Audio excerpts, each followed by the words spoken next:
Yeah, I know. I got here, they was already going, so. I knew I All's was going well. to be late. But, All right, well, let's get started then. We good to go? Excellent. So I'd like to welcome everybody to the April 18th rendition of the Finance Committee meeting for the Radnor Township School District. Thank you very much for everybody being here, and I'm expecting and hoping Susan will be here shortly, but we'll get started. This evening, we've got a couple of line items. Before we get into comments on our approval of minutes or notes, any opening administrative remarks? At a prior meeting, we had a question about board docs and whether board docs practice was to track cookies on computers for individuals utilizing the board doc system. I did hear back from them, and their response was that they do not use cookies to track. They don't track cookies. They use cookies on the desktop only for encrypted information and to manage which one of the servers a person is connected to. No tracking done with cookies. So that answers that Thank you. question. You're welcome. Okay. Any other? Also, I do apologize for the temperature in here. Our air conditioning unit got replaced last week, and they're still hooking it up, so we should be ready to roll by the end of the week. Oh, I was gonna okay. say, It's actually, well, it's kind of warm. guess it's better than it would have been 2 days The ago. AC went, the unit went down last fall, Uh-huh. and we decided to replace it over spring break when the students weren't here. Can we open a window? Sure. Tell them the truth. We cut out AC for this. Not that bad. All right. All righty. So Feels like I never left. if that's the end of the administrative remarks, are there any public, is there any public comment? Thank you. When it gets too cold. It won't. Not to worry. It looks like glass. That's a screen? That feels nice. Feels much better. Air is good. Mr. Webster to the rescue yet again. Cindy Spurtle, good evening. Hello. Wayne. A few comments on the, well, we'll have the budget update, but, and I apologize because I just rushed in. The curious on whether there will be an evaluation or has already been on the responsibilities, the added responsibilities to two members of our staff, Michelle and Todd. I believe one of the positions that was not filled at the end of last year was facilities. And I believe transportation was the other that you split, but that since has been filled. So I'm curious to see how that will as we get into the discussion of the budget. And a few questions, one that has yet to be answered, and hopefully the information is now, and that's on the bleachers for the field, whether or not we found out the safety question that, and what we're looking at for total expenditure on that. And going over the, thank you once again for including the capital projections for what we're going to do next year. Have there been any changes made to the schedule that we've seen since the beginning? And that I wasn't able to identify. Well, I think that's the whole generalized discussion. I think we're seeing the same original capital projections. I know that they aren't included in the budget. No, I think we went back through them, though. At least the way I understood it, we had gone back through them, and that's what we're going to talk about some more. But Yeah, we did. We had gone, we'll talk about that under our capital budget update, but they've been reviewed by the Facilities Committee on, since our last. since our last meeting. Okay. They were reviewed, they were originally presented in December, and then they were reviewed again by the Facilities Committee, and we were hoping that we would have some additional information about the bleachers, which we'll talk about when we get to the capital budget. Thank you. Okay, any other public comment?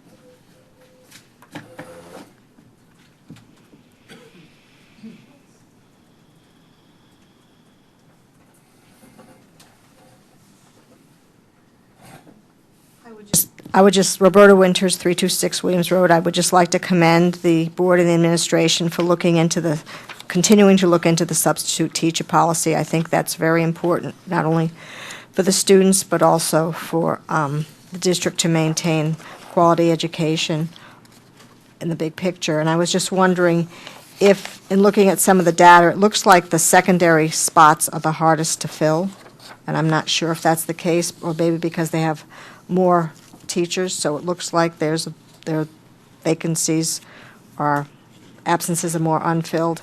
But I would like to have some comment about that, because I think sometimes it may be easier to have secondary teachers' roles unfilled because study halls can come in at the secondary level, particularly at the high school, that you wouldn't do with children in a lower level.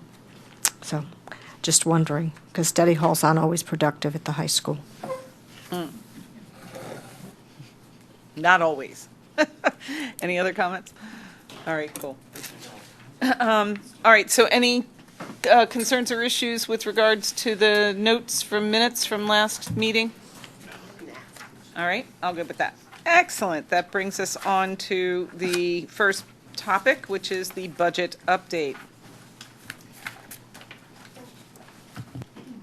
So we wanted to give a budget update, just a brief overview, so you knew where we currently are in anticipation of our meeting on the 25th, where we're going to be discussing in detail staffing as well as budget.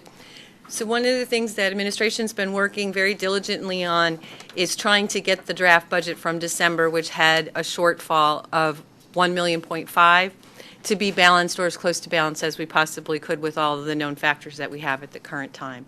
So you can see the summary of changes. It's included in your packet. In February, there were some minor changes in the areas of the building budgets. These were basically due to buildings being above their allotments, or as a result of musical instruments, for example, being included at a building level when they're currently supposed to be included in the curriculum budget. So there were some duplications that we found when we went back through. And then we got more information from DCIU regarding their operating budget, and we got our gas and fuel bids in, so we were able to make those adjustments. Then you can see that the DCIU operating budget, actually we had to have an increase. And we also took into account our Act 1 exceptions and the changes to our state subsidies in the month of March, and some special ed reductions. You can see that in the area of special education, the reductions are significantly smaller than what we had had in the past. That's because, if you recall, we changed the way that we did our budgeting. As opposed to budgeting for students moving into the district, we budgeted for students only that we know about, knowing that if a student does move in and we had to provide special education services, we would be required to do that. We had some additional curriculum reductions. We were able to make a reduction due to the changes in our calendar for early dismissals. Early dismissals are costly in the fact that we must also provide them to non-public schools. So if we reduce our number, we're also able to reduce the number that we provide to those non-publics who take advantage. We also got our second look medical rate coverage, and that resulted in a reduction of $77,750. Again, that number was adjusted, so it's much smaller than we had seen in previous fiscal years, because we took into account the difference between the first look rate and the second look rate back in December when we released the draft. And then water and sewage, that is for the storm water management fee charged by the township. I revised that estimate. And then you can see the storm water management fees, was adjusted, as well as the water and sewage that we pay. And then we used the retirement escrow that we had been anticipating using the $490,000. And you can see at this time, without capital, we have been able to balance that budget. We're aware of some other changes that we haven't yet incorporated in. We received our first look. We only get a first look on our prescription coverage, and that is just over $300,000. So we'll be incorporating that in. The recommendation will most likely be that moves over to help us pay for capital in this budget, as opposed to taking it out completely. Our prescription is down by $300,000? From what we budgeted, yes. And what's budgeted? We budgeted at a 10% increase for our prescription coverage, based on what we were told back in December, that things were trending as high as 14%. So what's our total in there for prescription right now? Ballpark. $8 million, $7 million, somewhere around in there. And remember, we also made some changes regarding employee co-payments. And I've taken those into account. Those are they're slightly higher than they have been in the past. Okay. So we have not incorporated that change, and we also are aware of a reduction in the area of workers' compensation, right around $20,000. So maybe, do we want to look and talk about the next few pages just to finish putting it all in, well, I guess just the next page, finishing putting it all in context? Sure. And then maybe we can come back to that. And we'll have more detailed discussions, I'm sure, when we have our meeting on the 25th. So this slide just shows an overview. You saw this back in December. It shows our audited fund balance in 15-16. You can see the various committed areas and the unassigned. You can see what was used in the 16-17 budget for curriculum initiatives, retirement escrow, ERIP and compensated absences, which is never available because we're going to utilize that as we pay out those items to our employees who have since left, and then the unassigned fund balance. So if you would look at our budget for 16-17 that was approved by the board, what you would see as a shortfall difference between the expenses and the revenues would be the committed for retirement escrow, the $1,373,000, and the unassigned of $103,000. So if we look at what's available to be used in the 16-17 to help balance the 16-17 budget, you can see what would be left and available to us. In the retirement escrow fund, we have utilized in our proposed final, we had $216,000 left. We've utilized $490,110.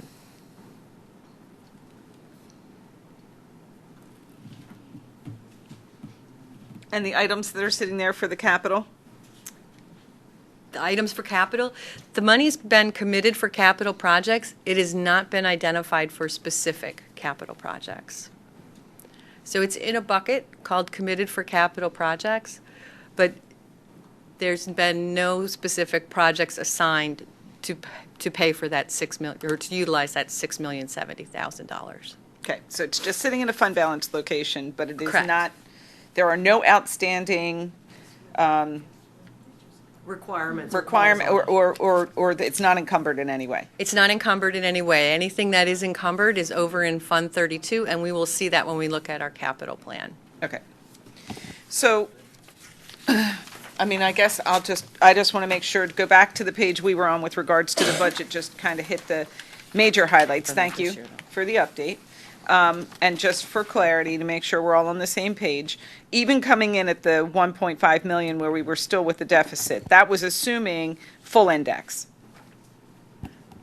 That was assuming Get to 1.5 million, we were assuming full index full index. increase Correct.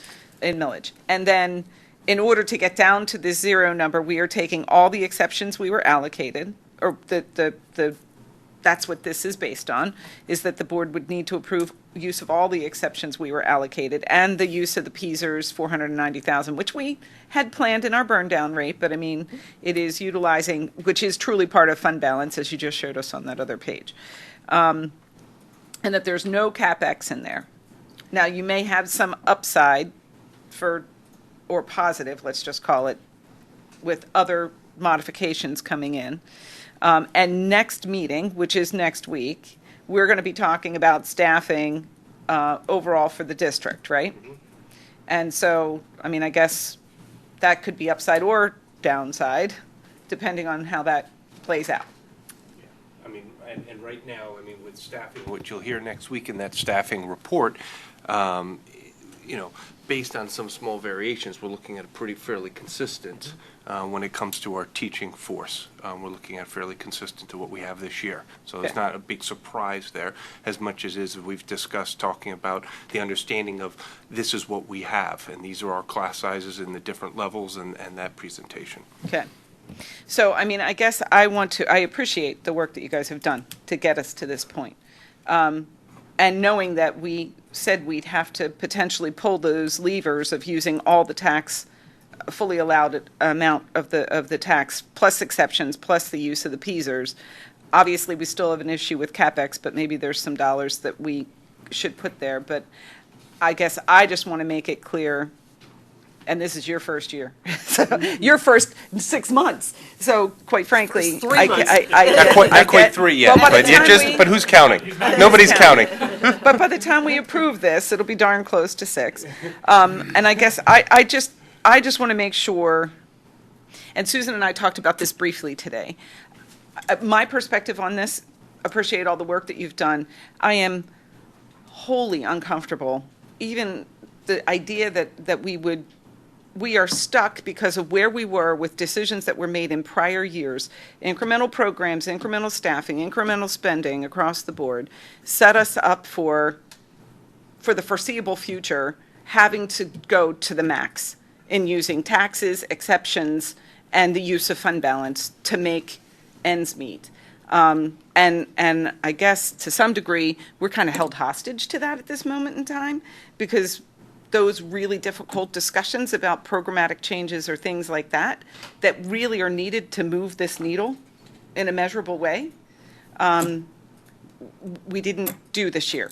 We know why we didn't do it, but I just want to make that point really clear, that this is, for me, an incredibly difficult idea that for the second year in a row, we are just going to say, okay, we're going to go to the max. And it still, for me, leaves us with a balance looking forward that's not sustainable.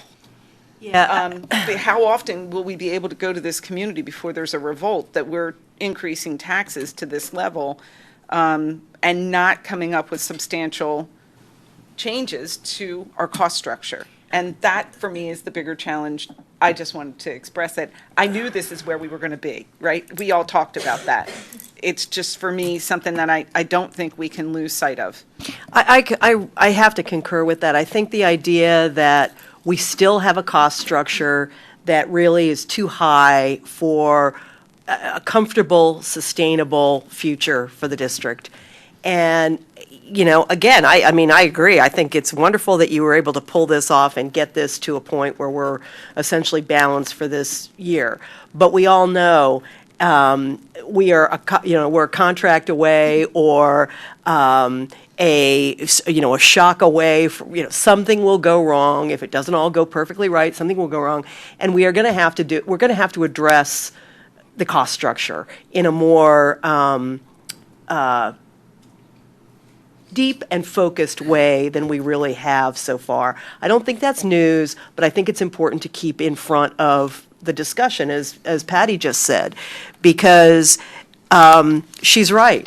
We're a high-cost district. It costs a lot of money to live here. Our property taxes are higher than our surrounding areas, and we don't want to be in a situation where we're doing more in that realm than we absolutely have to in order to deliver a Radnor education, which is well appreciated, which is well known, which is enviable, and all of that. But it's expensive, and so I certainly would like to see some truly thoughtful thinking over our upcoming months with regard to cost structure and how we address that. And I think the first step is, and appreciated, that at the next meeting, talking and looking at staffing independent of budget. But this is what we need to do if this is the operational structure that we as a district intend to maintain, and looking at that in more things than just staffing. Mm-hmm. But doing that in a proactive way where we're not just responding to a struggle of a budget, but doing it intentionally, which is why I think we're all recognizing that this year is going to be another difficult year for the taxpayer, to give us the time to do that. I just want to be sure that this time next year, we're not having the same conversation. Or we are, but it's based with other information, other work that's been done along the way. I mean, we may say, hey, what we're doing is exactly what we should be doing, and as such, we have to fund it. And community, we need your support to fund it. And that may be an okay thing. But right now, for me, it feels like we're doing this more in a reactive sort of way rather than a proactive. We intentionally. It's funny because when you call on the phone, and I listened to it today, and I think that's why it's like immediate in my mind. You get the voicemail, Radnor, where we invest in excellence. Well, invest in excellence to me is an intentional upfront decision that we intended to invest at this level. And that's not how we got here. So I just want to I hope we can get to a place where that becomes corrected. And we all can feel like it was a proactive, intentional decision. But much appreciated that you got us this far. And I'm sure we will hear more about it next week. So the CapEx stuff is the big kind of missing piece of this discussion anyway.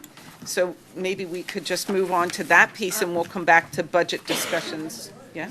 Excuse me, I'm sorry I'm late. I do have one question about the escrow. So, Michelle, this still using this amount of escrow, where does that put us relative to the spend down we planned?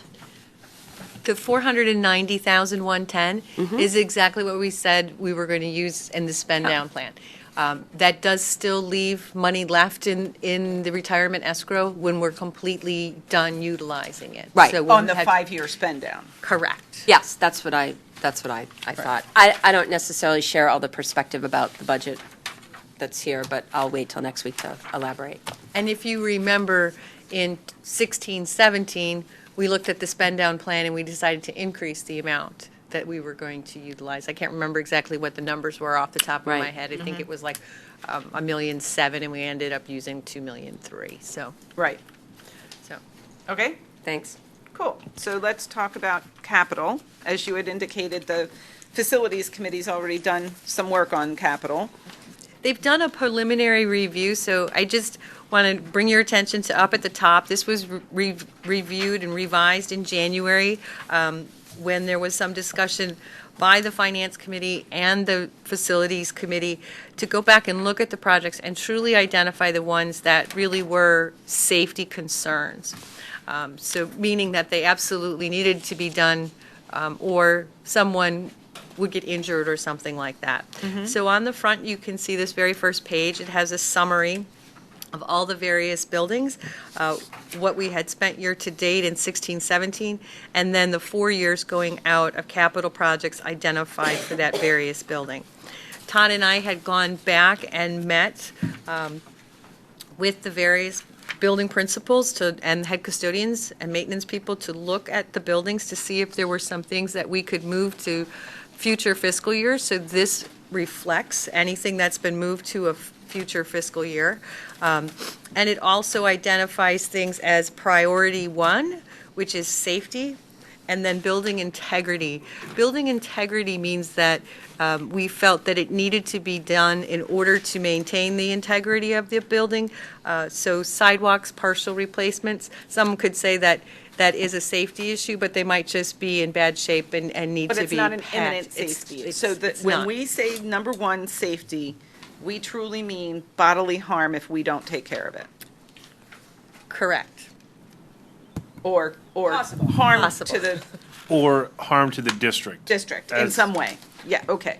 But originally, when we were Right. using that, it was kind of the catch-all for things like sidewalks that needed. And it was kind of a catch-all that building principals would use if they wanted something in their building. They would say, oh, there's a safety concern about that. So when we went back and met with principals, we said, in order for it to be identified as safety, it actually has to be a safety issue. It Fair enough. can't be All something right, well, that I you'd like. appreciate getting that straightened out. Okay. So we did that in all the various buildings, and we moved some projects around. Interesting, the one on page 1, HVAC, in the admin building, because we Well- started this meeting by saying that we just installed a air conditioning unit. And we talked a little bit about that with the Facilities Committee. So that HVAC unit has been moved from year to year to year. Yes. So what the recommendation from administration is that we utilize the cash on hand. We were going to do it in 17, 18, but we're going to do it in 16, 17. So that will get adjusted. We're going to do that project. But it was now. offset anyway with the cash on With the hand cash number on hand. anyhow, so it's Yeah. a net nothing. It's a net Okay. nothing. Got it. Okay, so other adjustments, do we need to? So bus refurbishment or replacement, what was the, So if we look at transportation, the recommendation here, you'll probably remember back over a year ago, we did the pilot program for the propane buses, and we wanted to run that project for a year to see how those propane buses were meeting our needs. What administration is recommending is to get us back on cycle, let's not purchase any buses in this current fiscal year because it's almost over, and utilize that $285,000 to purchase buses starting in the summer of 2017-18. So that just truly became a push. It just went from one year to the next. It was Okay. going to be purchased in 16-17. As you can see in the 16-17 budget column, we're recommending that we utilize that cash on hand and push that to 17-18. That will actually get us back on cycle to purchase buses over the summer of the following fiscal year. Now, was the delay or the skewing, was that due to the timing of the propane buses a year or so ago? It was. We took a little bit more time to decide which type of propane Right. bus we wanted to purchase, and then they took longer to get here than we anticipated. So it moved the purchase from the July timeframe to February. That's when we purchased them last So year. the money, the 251, is that intended to be more propane buses, or is that something you're talking about in facilities? That's intended to be 4 propane buses. Typically, we buy 5. So if you look out to the following years, you'll Right. see 335,180. Sure. That's 5 propane buses.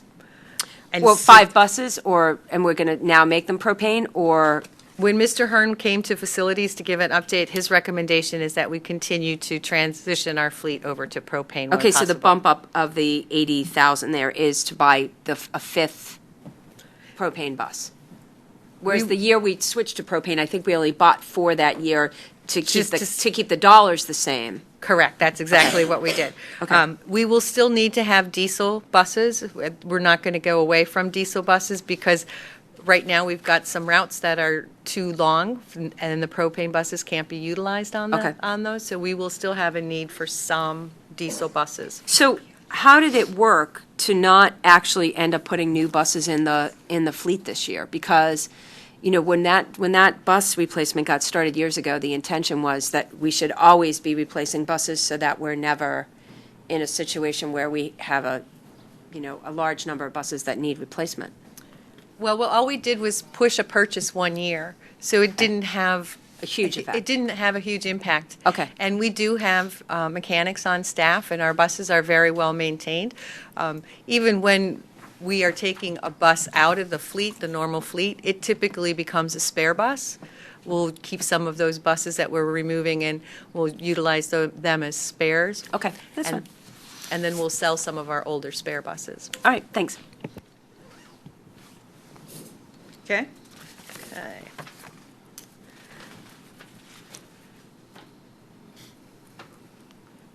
Were there other ones that we needed to? There's a few other. Let me just through here.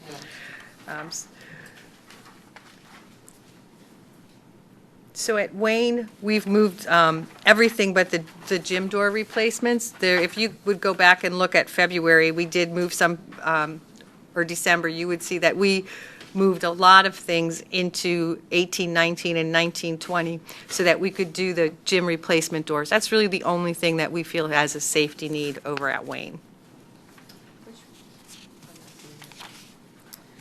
Middle of the page. Yeah.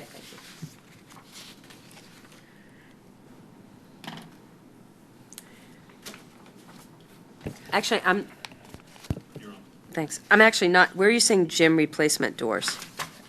It's $12,000, There's a about a third of the way down. It says doors. Oh, 17, 18. See, so those doors are gym doors. I kept looking down at where it says gym door, and there's no dollar amount there. In fact, there's a 12,000 in 18, 19 under fencing, but now I see it's the second thing down in 17, 18.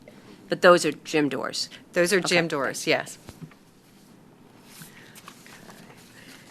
And then, of course, the issue that's been a big topic of discussion has been the bleacher replacement at the high school. And if you recall, that started out as a $300 expenditure, then moved, or $500. 100,000. oh, $300,000 expenditure, and then it moved to a $500,000 expenditure, and then it moved to a $1 million expenditure. And we've had lots of conversations about those bleachers. In at the course of that discussion, it went from bleachers to grandstands. That's correct. That's right. Which are more Reality expensive. check. So we've had a lot of discussions at the Facilities Committee meeting about that we're not sure that the cost estimate is really accurate, and that we looked at what surrounding districts had done, and that's how that number was increased. And Todd actually went and got a bleacher inspection, and we'll let him talk about that. The bleacher inspection actually just came in this afternoon. Was not here earlier as I was bugging them because the gentleman who did the inspection actually went out on medical leave and they didn't have his notes. So we have them. The good news is we don't have a dire need that we need to do something this year. I have not reviewed the entire report, but basically what I'm seeing is if we put a little bit of money in it this year, we can get potentially 3 to 5 years out of the bleachers. 3 to 5 more years out of those bleachers? That's what the bleacher inspection is telling me. Now, I want to talk to the gentleman and clear it all up and make sure what he's saying. But again, I have not reviewed the entire document. I just read the cover page. Okay, so it's a facilities thing, and I'm going to bring it to facilities, but because it's money, there's the numbers here. And as much as I wouldn't have necessarily said spending $1 million for bleachers makes sense, I don't want us to miss an opportunity. So when you guys go to facilities, I don't want to miss an opportunity that if we're going to do something with the bleachers, that if there are other things that make sense to do that would benefit the other sports teams. We've talked about, does it make sense to put, ADA compliant bathrooms outside? There's no plumbing in the concession stands. Lots of teams benefit from the use of the field. It could end up being more money, but it could end up being more money that makes sense because it expands the benefit of just bleachers. And so when you guys have that conversation at facilities, the time to put the new wiring in the wall is when the wall is down, the drywall's down, that kind of thinking. And what I want to do is the three of us have not even discussed the report. I want to get a hold of maintenance, some of the guys, to see what their thoughts are, what we can do, what we would need to pay to do, and then come back to facilities at the next meeting and give a more comprehensive report. Okay. And Yeah, so if we're going to pursue the idea of other things besides bleachers, I would request from the Finance Committee's perspective that it comes back as a Chinese menu. Because at this point, we need bleachers.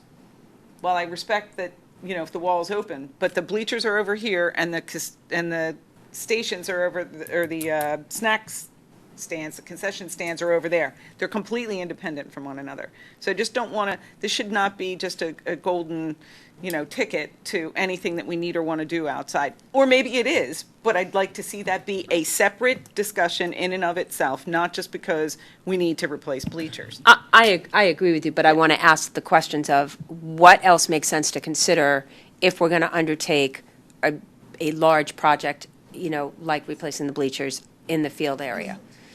So That's the kind of the thought there. My initial response when Todd told me that he got the bleacher report and just told me what the cover page said was, well, this is good news because it gives us an opportunity to do some planning on what we want to do, put a small amount in the capital plan possibly for this year so we can hire an architect and look at some possibilities of what some options might be, and actually plan to do the bleachers over multiple fiscal years. So I look at this as good news, and I think it gives us much more opportunities to take a broader look at what we want to do with those facilities. Yeah, I agree, but I'm put it right back into the context of the prior discussion on the budget.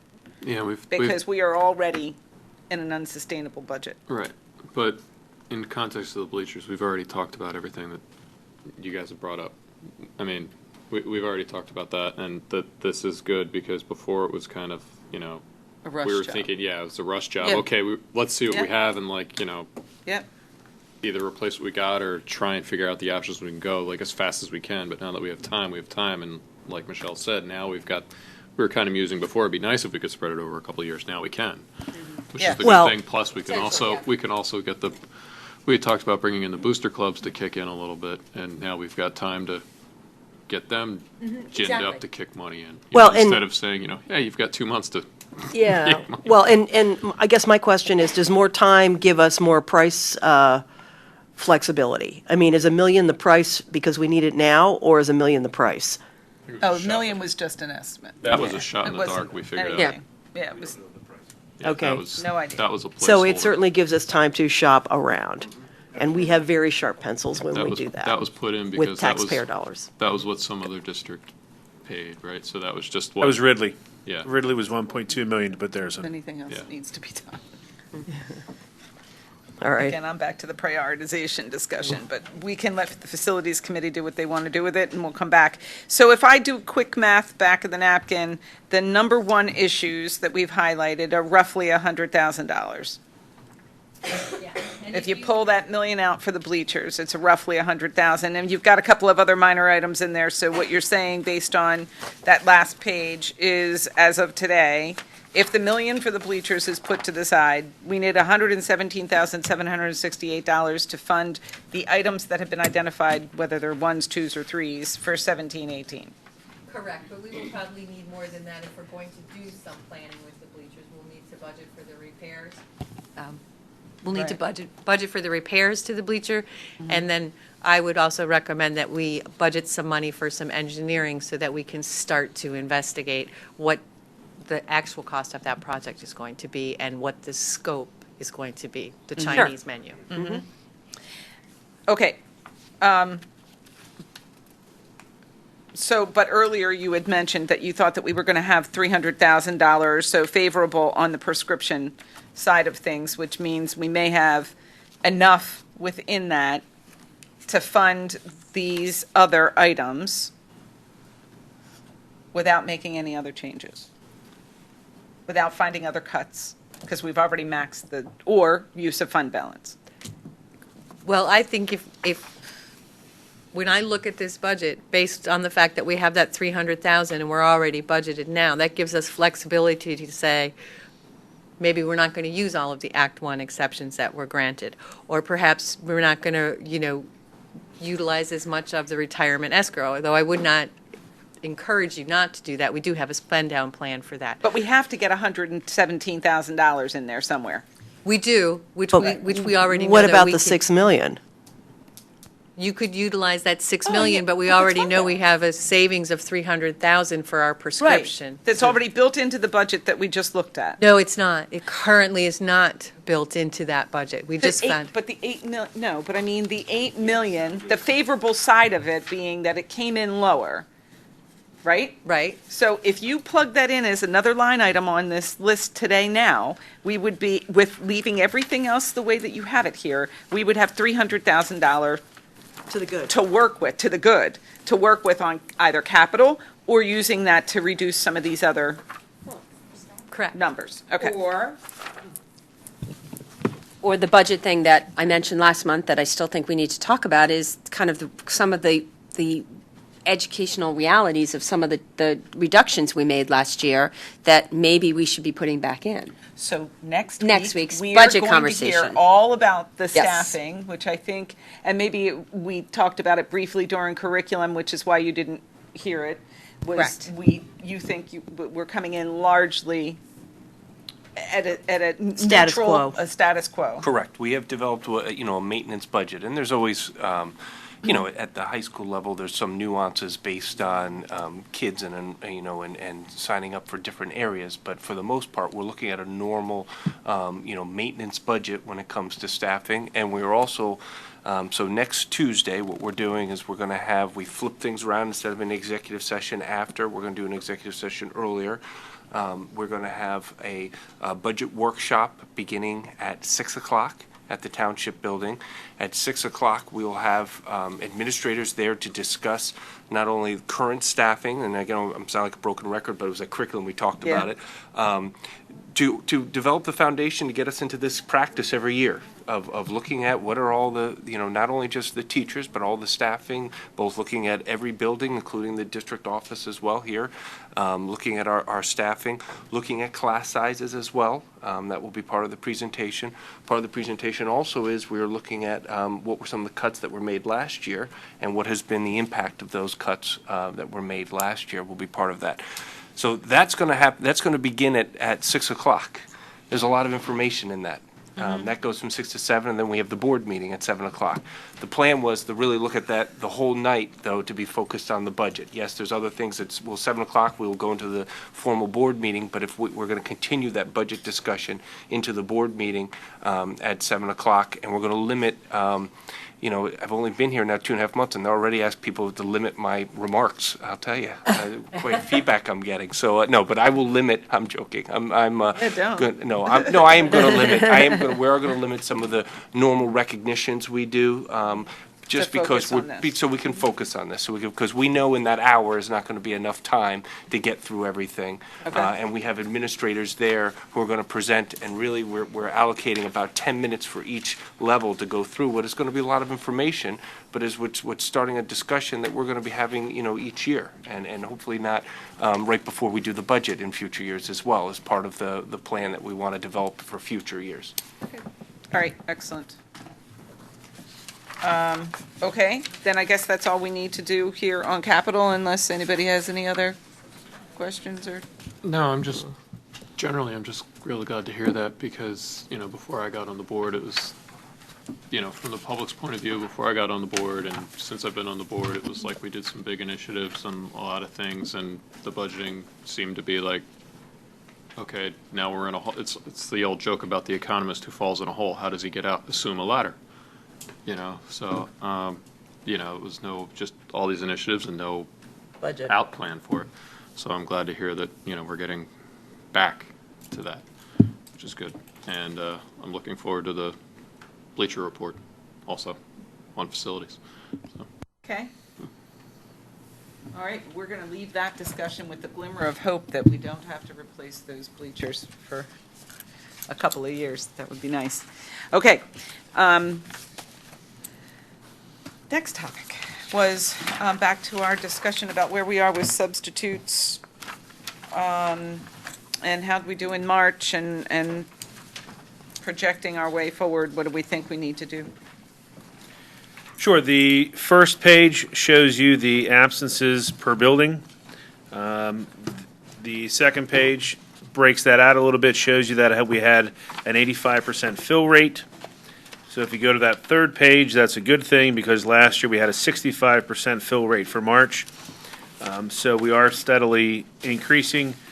January was 72 this year, February was 73, and now we're at 85. So hopefully we can keep that trend going into May. So the items such as the building subs and those other things that this committee has allowed us to do is showing results. Great.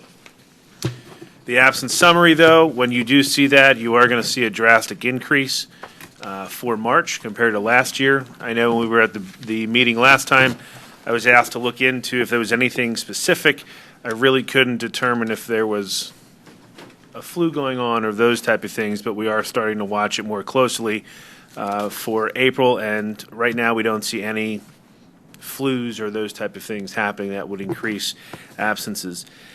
If you look at the next page, you'll see the absences by building broken out into leave, FMLA, personal days, illness, etc. Those numbers are there. And last time the committee asked me to break that out as far as work days, percentages, because if you look at Ithan, they're at 38 illnesses, and the middle school is at 97, the high school is 82, but what does that mean based on staffing? So if you go to the next slide, you'll see March work days. What we did is we took the number of people in the building, multiplied it times the number of work days for March. So you'll see Ithan had 897 possible work days, all the way up to the high school with over 2,400 possible work days for the month of March. And then the next slide is the telling slide. That'll show you the percentage of absence in each building. When everybody looking at the numbers thought Ithan was doing the best, it's actually the high school. that's doing the best percentage-wise at 7.1%. That's why we needed this context, because it's, right? That's Because whole 7.1%. numbers are hard to tell what's really, yeah. And looking at those percentages, I went on the Workforce Institute website, and 9% is the national average of unscheduled workday absences. And if we just use illnesses and other, when we look at our numbers, those actually drop down to the highest being 6.5% of absences based on Radnor Elementary School, and the lowest of 3.6 based on the high school. So if we take out those scheduled absences, like the Workforce Institute does, we're actually better than national average as far as absences, although we are still high, don't get me wrong. I'm not comfortable with the amount we have, but at least we are working to cover them. So I'll open it up to questions, or if there's anything else, I know we're refining this. If there's anything else the committee would like to see, I can. No, the context to this is definitely helpful. But it also then lends itself to, kind of questioning with regards to what we're doing with those building subs. And the potential of maybe having one more building sub somewhere along the way that's an elementary level that can float between the buildings. Correct, and we've talked about that, and we are going to try to do that, but being this late in the year, I don't know if we're going to get many people to commit. Right. I mean, for I'll be this next curious month. to see this over see how this last chart evolves over the balance of this year. But if it holds a similar curve where, the 3 elementary schools are really kind of where the highest percentage of absences are, then we really should rethink that discussion about having a building sub that can float, that's elementary certified, to be able to float across the 3 elementary schools. Well, if one is not being used in a particular building, they are moved to another elementary building. Right, but if I look at these numbers, just the raw numbers, I would think they're probably utilized in their building most of the time. They are utilized heavily. So could we benefit from one more This one. that would help to improve the overall, Correct. sub? We're going to go back. Because I'm surprised, I am definitely surprised, pleasantly surprised, that the issue is not largely at the high school, because the whole numbers would have you believe that they are, but, Right. okay. So we're going to go back to the slide that's on the screen now with all the different colors. Yeah, And I just want to give some explanation. If you look at the high school, and in the green is 22, which is leave FMLA, keep in mind, if one person is out on FMLA for the entire month, there's your 22. that's your 22. Yeah. So I just want to give a little more Yep, got that. look at that, because some people may be looking at those and saying, wow, why are they so high? But if you have 1 or 2 people out for extended illnesses, Well, that's the other reason it's helpful to look at this, right? That they're not all one pool. Right. You can really kind of get your arms around that then. It's the ones that we really have to deal with are the yellow personal day. I mean, between those two, they're the ones that are unplanned, unexpected. right, and you're going to see those go up because in May and June, if teachers have personal days that are not going to carry to the following year, they're going to start using them. Because they typically save them for an issue. You don't- So they may be using them in May or June if they're not going to carry to the following year. Because they don't carry, right? They do carry, but it's only 3 that carry. Right, So right. if they carry the 3 and they got their 2 Sure. new ones, there are 5. And if they haven't used any, they're going to probably, and I don't know if it's certain, but they will probably use those 2 in May or June if they haven't used them yet. It'd be interesting to see the rate of absence in May and June on Fridays and Mondays. Oh, it's higher. I know it's higher. It'd just be interesting to see, It's higher. But it's also, I mean, the absence summary, it's like, I know we're filling more, but it's just, 382, 374, and then 643 for January. But- And then 414, 375, 623. I mean, it's just. Correct, and if you look at Shocking. March of last year, we had 60, what was it? March of last year, the fill rate was 65% based on 372 absences, and we're at 85 based on 742 absences. So, our fill rate is up, but we're filling a lot more positions. Yeah, I mean, you haven't been able to figure out why the jump. I mean, Haven't been able to trend it out. yeah, it's weird. So let me ask you a question, because I said that kind of flippantly, yes, absent rates are up higher on Mondays and Fridays in May and June, that's not a surprise. But is there a way to just kind of call a spade and ask teachers, you guys can look and see who's got their days left and say, listen, can you guys meter these out in a way that has us not get slammed on a particular Friday or a particular Monday, and then we do have the, an inability, or it's a much bigger challenge for you guys to find a fill rate? Because we're really faced with one of three options. People either can accrue the time and they can carry it over for a year, and if they don't need it, that's kind of a good thing because that means nothing happened. But if they're going to use it up and we don't want to pay it out, which I think that's a whole other, kind of a problem, we don't want to be caught in unexpectedly. I just don't know if there's a way with integrity to kind of deal with this. Well, regarding personal days, there is a percentage at each building that they cannot exceed. So Okay. we do have control over personal days. So, Then sick days can be used. exactly. It's kind of ends Right, up we being the only same thing. request a doctor's note based on 3 days or more. Right. Okay, well, So I guess the thing that if I was sitting back and looking at this as building principal or as building principal, really, quite frankly, I mean, our trends right now are people are using way more time off. And in looking at than they have in the past, over the past 3 years, and we are already near what is the May historical rate. So are we going to blow off the top of this chart in our May timeframe? I'm And we truly- really need to understand why are these numbers this high? Because that's, Agreed. And we're trying to look into that, and I am concerned about May. Source for Teachers is going to be having a hiring event at the end of this month. We actually requested yard signs from them that just came in, so we'll be putting those out in the bus loops, that if people are interested in getting on as guest teachers or subs for us, we can actually get them, or a Source for Teachers can get them onboarded by mid-May, so we'd have that for the May-June run. So we're trying to do those type of things as well. And our guest teacher program allows people who weren't certified in education to, somebody to Correct. be able to become a substitute. You need a bachelor's degree, and you'll have to take just basically a one-day course through CCIU. and have your That's- security clearances. Yes, and have your clearances. So can I ask one more question on this chart, on your red, green, yellow chart with the reasons people are out? So just for my clarity, the people that are on the green Family Medical Leave Act or on leave of that nature, is it safe to assume that those positions are being filled by those long-term subs or not?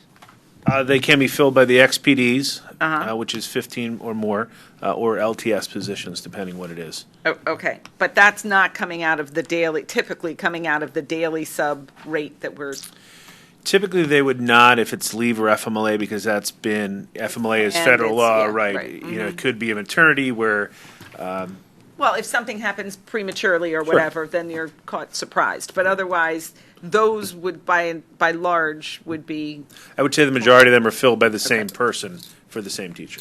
okay. So the And as school- an example, Wayne is using one of their building subs for that. So they're actually down one building sub technically, but we're working on getting them other replacements. We're just not calling them building subs because then they would have more building subs than other buildings. So we're working the logistics as far as wording and keeping everybody consistent. And our policy and practice on taking and using sick days is being stressed, followed, enforced Meaning, can you elaborate a little within more? the buildings, just making sure that, If you're taking a sick day, you're really sick. We are doing what we legally would do in order to verify. I mean, we do not knock on people's doors or call them when they're absent. But if it is 3 or more, we do request a sick day. and Doctor's note. we're diligent on that. We are. Okay. Yeah, we do need to understand then why are So- we seeing the spikes that we're seeing? Yeah, that was my curiosity was just as I'm looking at the absence summary, that's including, that's all right, that includes then, so when we flip to the March, so the absence summary has FMLA, personal day, illness, all school business, all of those things in there. Correct. Okay, so what we need to tease out is we were just in curriculum looking at some of the professional development that took place with Math and Focus, or looking at if there's a maternity leave, those things are in this, captured in this. Correct. But the part that's just curious is it's the whole year Has been drastically increased Yes. this school year. so we can try to tease that out, though. We could look to see, have we Where pulled more I have- teachers for professional development? One of Have my we- secretaries deals with this on an everyday basis, so I'm having her in working with Source for Teachers to see if there's somehow we can pull a trend out of it and try to figure it out. Well, it could be explained by somebody who's got a serious illness or is out for a long-term, a cancer patient or something of that nature. But they're the green ones.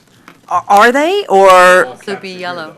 what's that? They're in yellow. They could Are they be in the yellow yellow? depending on how many days they're taking. Okay, what would be see, that's an Where's important the cut refinement, because I assumed the long-term ones were the yellow, other than like maternity leave. No, your yellows would be your day-to-day call-outs. It could be somebody who's out Cold, 5 fever. days. It could be somebody who's out 20 days for a surgery. They have enough sick days, so they don't fall into a leave category, and they're not FMLA because they have enough sick days to cover that. This district has traditionally stacked FMLA and sick time. So if you have a doctor's note and you have, let's say, 50 sick days, you can run those 50 sick days, and then you can kick in your FMLA, which is an additional 12 weeks if you wish. So this district has decided at some point in its history to stack those. Okay. So that, because now we start getting to a place where you could be identifying individuals, et cetera. Correct. I know we said we're trying to be sensitive to,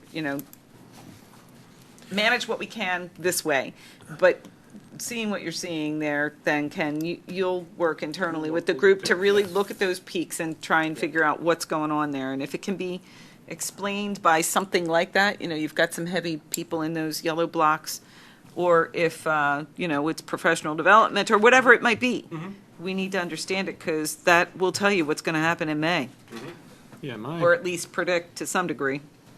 Are we going to blow through the 800? May of 15 was not high. Well, each of the Mays are pretty much where we are already. Right, and then if you double June, because June's only half a month, but if you double that, that's, 458, 506, where are we going? But then the school business ones, is there any explanation why Wes has more school business than the middle school? I would not be able to answer that from an HR point of view. Yeah, because I would just like to minimize the amount of time, the high school, middle school, when the kids are running around between different teams and all that, but at the elementary schools, it's the one teacher all day. Like, I know you guys do, but it just seems. I can tell you the Because you curriculum got- department has been very supportive, that they've actually canceled some trainings when there were not subs in there. So they've been huge supporters. I know I say this a lot, not trying to be a jerk, but because I know that they're minimizing. What was their plan before to have how many teachers in 3 days a week and the professional training 2 days a week? If it's this rate, I know that their job is to train the teachers, but at some point it's it seems like we're doing so much training that they're not teaching. You know what I mean? Yeah. It's like Yeah, I think that's something, I think these are all the pieces we need to look at. that's not going to and come with out these well in trends. her article, but. These are all pieces. And the curriculum committee meeting just earlier, one of the nice pieces was we saw those days. And it wasn't, in looking at those days for putting in a new math program, I did not sit there and go, wow, that was an overwhelming number of days that we pulled our teachers for this program. I actually think it was, if anything, probably maybe could have used a couple more days just based on the challenges of that program. So I can't imagine it counts for all of it, but I think we need to do that. We can take some time. It's just 'cause the challenge of finding the trends in here and trying to see. I know I'm that Wayne. I know that Eichen and Radnor are smaller than Wayne, but it's 21, They're not that 11, much smaller. 49, Radnor's and larger Wait a then- second, Radnor's maybe I'm larger. misunderstanding. than Wayne. Excuse me, maybe I'm misunderstanding the letters. I think that school business is the dark red and Correct. the one to the right, so 21, 11, and 49. Correct. Yeah. Okay. And then 46 for the middle school, which is All right, well, was. I mean, I have a different view on professional, I mean, look at how we're, many people we brought in a really expensive math program. I think we shouldn't be skimping on the professional development days. And if there's other things going on, skimping on professional development is not, in my mind, the way to address the absences, although I appreciate their flexibility, but, you know, we need that for the teachers to be able to do their best job. So I'd say we should look at other things going on. I mean, I don't want to get in a debate about professional development. It's just that, you know, I know I've said it before, but the view of a lot of the teachers that talk to me is they don't get a lot out of it. They haven't gotten a lot out of it in the past, despite what they may say on their official stuff, you know, when they approach me. So, I mean, I'm just looking at the 49 school business days at West and the 46 at RMS, and it's like, yeah, what's going on at West? Well, what would account for that? I mean, that's 25% higher than Radnor and Ithan combined. Yeah, what's going on at West? So you guys will look at that? Yes. Yeah. Okay. So we'll look at that, we'll try and understand better, not even so much trends, but just what makes up those peaks, why they're, for the last 3 months, higher than prior A years. third even. And we can talk about that. And if we have to talk about it in an exec session because it enters into a personnel level discussion, then we'll do that. Otherwise, we'll look to hear some feedback next time. I also just think from a presentation perspective, it's helpful if we have a comment or a couple of bullet points just on the chart to point us to the thing that we really ought to be focusing in on, you know, some of these anomalies. So in other words, you know, if you've figured out something about 97 yellow days at RMS, you know, give us a line. If you have an explanation for 49 versus 11 and 21 at the other two middle schools, just give us a line and just help us focus on what's really meaningful here. And the most. Yeah, this is growing. It really is honing in on what I think we need to see. So appreciate that, for sure. Yep. Yeah. And unfortunately, the most common office place accident is when people stand on chairs. So I didn't want to call out Mr. Webster for, but that is, that open windows, that is the most common office accident, I understand. So, no more. Mine did not have wheels, exactly. Much appreciated. Can I, may I my. just, I have to ask this question, I'm sorry. I know that we started looking at substitutes and all of the fill rates in the context of the financial question of how much we were paying substitutes and whether or not to have the building substitutes and, you know, going to source for teachers and all that. But me personally, I'm at the point where I think the conversation about building substitutes is much more a curriculum issue, not a finance issue. And I may be the only one up here, but I don't feel like, because this is at the heart, now that we made the decision to go with source for teachers and to raise the rate of the substitute teachers and to bring in the building substitutes, I'm kind of feeling like our work on the finance committee with regard to what might be going on in the substitute realm is not really so much a finance conversation anymore. Well- And you And guys might all appreciate find that, it but I interesting, disagree. but. Well, no, it's more than, we made some decisions, and this exercise that we're doing on a monthly basis is getting us to a point where we understand what the impact of those decisions were. And do we need, as I mentioned earlier, in looking at this, if really the elementary level, because this is the first time we're seeing the data in that format, percentage of people per building, that actually does make me question whether we should be making an additional decision around another building level sub that would go across all elementary schools. So for me, I am definitely looking at this from a finance perspective, though I agree.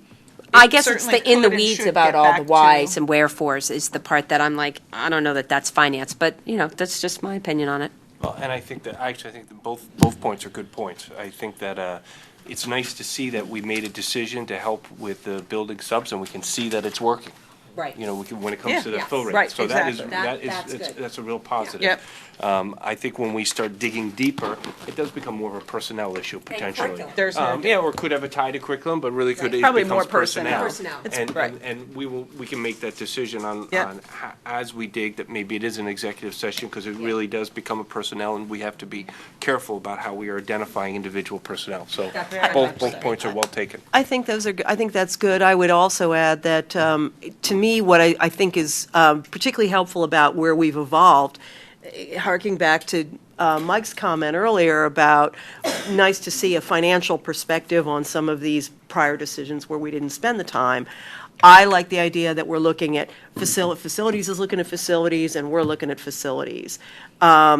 You know, whether we have the committee of the whole for personnel, or we want to bring it into the curriculum committee and finance to consider some of these things, because these questions are layered, and they pull from, lots of different perspectives, and they do impact costs, but they do impact programming and other things. So I think that's good. I think the moving away from being too siloed is a positive thing. And I think that's it's worthwhile to keep that in mind. Okay, well, thank you very much. Appreciate the changes. That was informative. Are there any other additions the committee would like to see? Historical, you just did the percentage, the percentages were new this month. Yes. The percent average, could you just run that back? Because you provide us We can this chart. probably run it this year, because when we switched over, not all of our data transferred over. So can So you I do don't it just know how back to that goes. January? I should be able to go back to the beginning of the school year with some of that information. Right, Oh, yes, good. just Just That'd be won't be helpful. able to do prior years. Okay. For No, that that's okay. detailed. Yeah, great. Okay, All right, great. excellent. Anybody have anything else? If there's no other business from up here, public comment? And look at us getting done on time. Ish. 7:30. Yes, we may be done early. Roberta Winters again. I just wanted to comment that I know there was some discussion at the beginning of the meeting about the difficult position that Radnor is in terms of being sustainable in the long haul with the budget process. And I would like to comment that Radnor is probably far better off than most places in the Commonwealth of Pennsylvania. Public schools are in an unsustainable position, and part of it has to do with inadequate funding at the state level. And I was wondering if you were also looking at the $25 million cut that the state made in transportation budget that's proposed, and if that is being considered in this year's budget. And in terms of the use of sick leave days, personal days, all those other things. I've been around the barn with most of those things in my life in a variety of capacities. And I was probably the first one to use my sick leave to have children. And when you have 8 weeks of sick leave to have a child, that does increase that absence rate significantly. So I think those things can make a difference, and it may be because of the age and stage of your faculty that you may see that happening. We also had something in the past called a sick leave bank, where you could accumulate your sick leave, and you could, and if someone had in a serious health matter, they could be transferred, and that would prevent them from going on unpaid leave. And that was something that, people did try to save their sick leave, not knowing if, in fact, a colleague might need it. So many of us, when we retired, left with more than years of sick leave days. We also could cash in personal days for cash at a certain point, because you could only accrue them to a certain point. So when you could cash them in for cash, sometimes that's an incentive for not using them. So I think there are lots of options that you have that might make absences perhaps less attractive, but as I've said from the beginning, I think when you put a lot of stress on teachers with a lot of initiatives, it does weigh heavily on their mental and physical health. And I think that's something that we all need to consider as we look at these issues and try to maintain high morale and optimum learning for all students. Thank you. Thank you.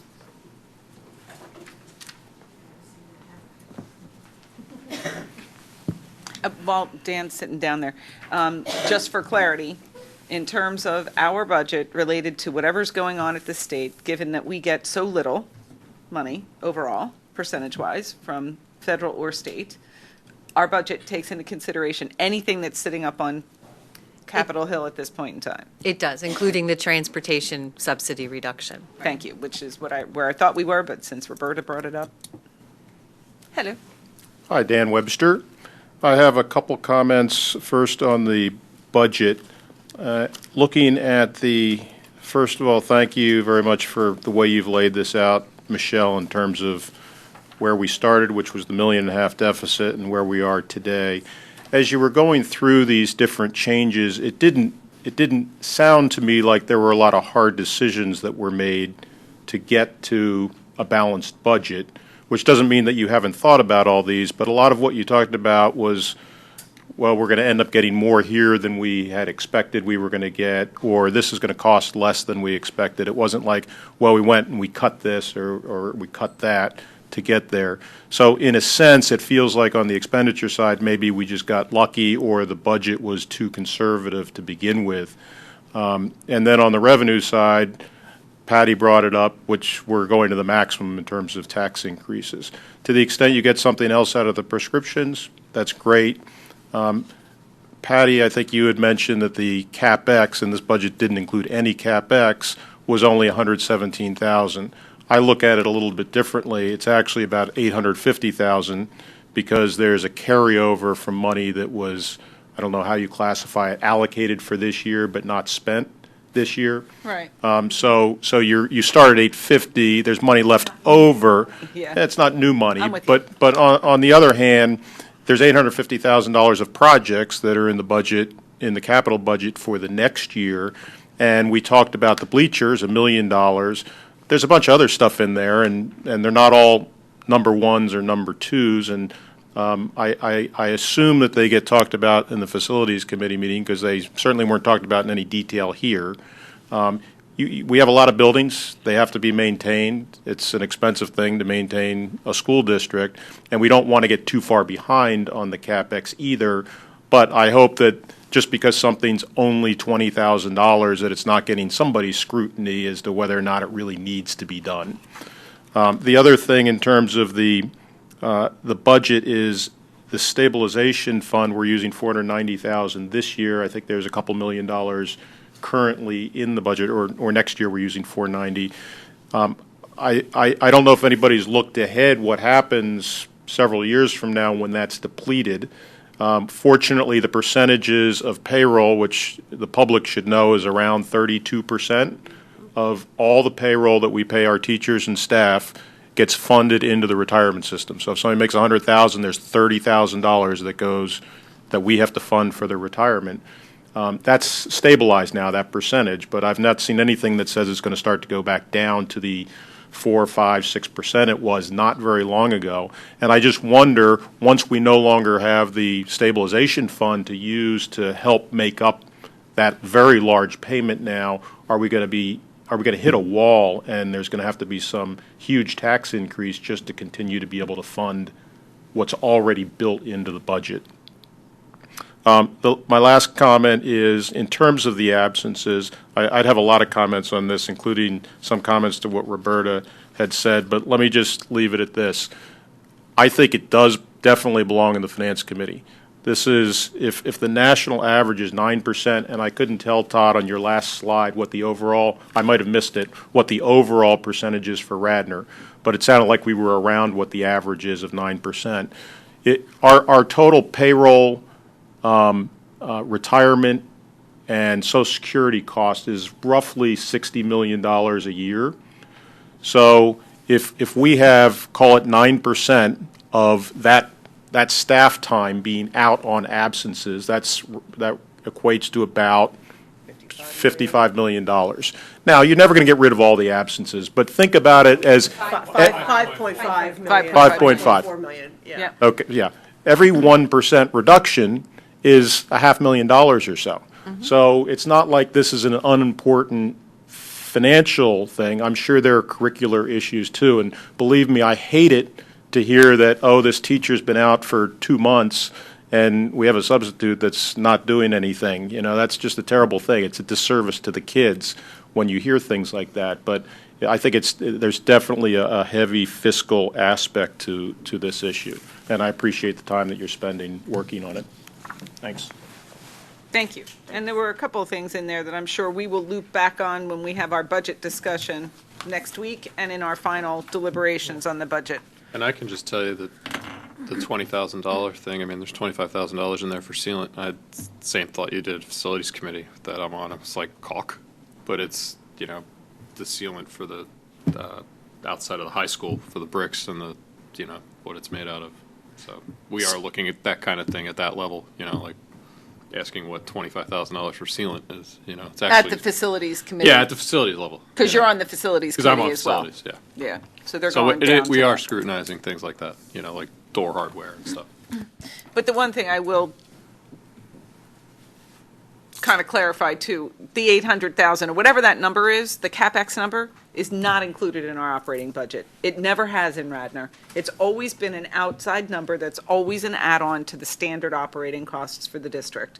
Long time ago, when I first got on this board, 2007-8, we talked about making that an individual line item in the budget, kind of like we do with technology. It's in technology is in at some number, and then we transfer it out into a bucket where we do the spending from. But that's built into the operating budget. CapEx is not, and that's a problem, like from a long-term perspective. So, and I'm sure we can talk to, because I don't want to hit all of those points, but let's be sure we talk about the Peasers thing and the spend down and the millage, because we do have that on that chart, and how we were supposed to be weaning ourselves off of that, that retirement pack number that the 5.4 we build up to.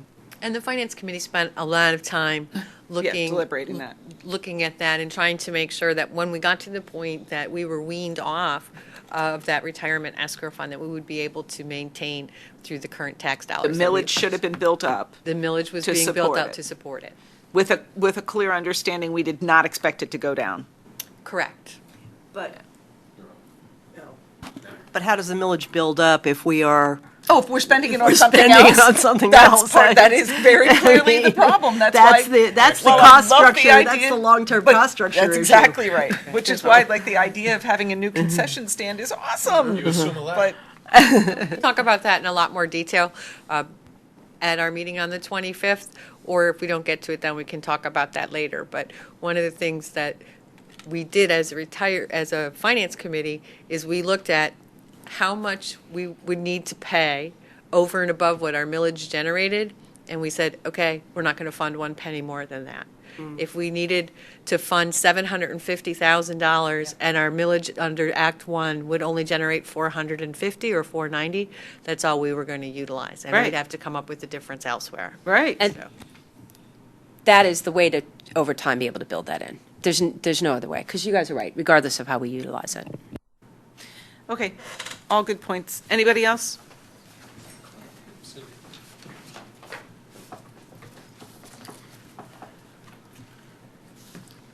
Just a quick fun question for Todd. The locks on the bathroom, went out to the hardware store and bought them. Are they working? Rather than $8,000 for upgrading. I actually that a fac- am scheduling building meetings for summer projects, and I'll be talking to my maintenance guys on an individual basis. Those are one of the things I'll be asking. It's a small line item, but it was a curious knowing that's still in there. I guess I would like to say, since I've been sitting in these meetings for a long time and from the beginning of the budget process, I would like to just express my feelings on the use of the Act 1 exceptions. And we were told once again this year, as we were last year, and it sounds like from the comments this evening it's going to happen for many years to come. Don't sit up there and say, just because we're investigating it and looking into it, that we're not going to use it, because we sure as heck are. And we did last year. We're doing it again this year, using the exceptions, the full exception, and that means increased taxes for the taxpayer. This one on a fixed income, and it's going to continue for the next couple of years. So serious consideration on going through the budget and exactly what can we really cut out and what's definitely not needed. I think we've got to, once again, address that. It doesn't necessarily have to be staff. Once again, when we say budget cuts, everybody comes down the throats of the administration and the board. It can't be teachers, but there's got to be other ways that we can find a way to not go out for those extra exceptions, which looks like not in the near future, but a long time from now. Yeah, which circles back to the discussion and really breaking our operational cost and a good, clean study of our operational costs away from the budgeting process is essential, because we always find ourselves in this situation that it's, 2 months before we're going to approve a budget, and nobody wants to really talk about the heavy lifting. So, but we have a new superintendent. Ken has not been here 3 months. He's got all sorts of energy. So as long as we don't chase him away, I'm looking for some good stuff. All right, anybody else have any thoughts? Time to go. Thank you. Thanks.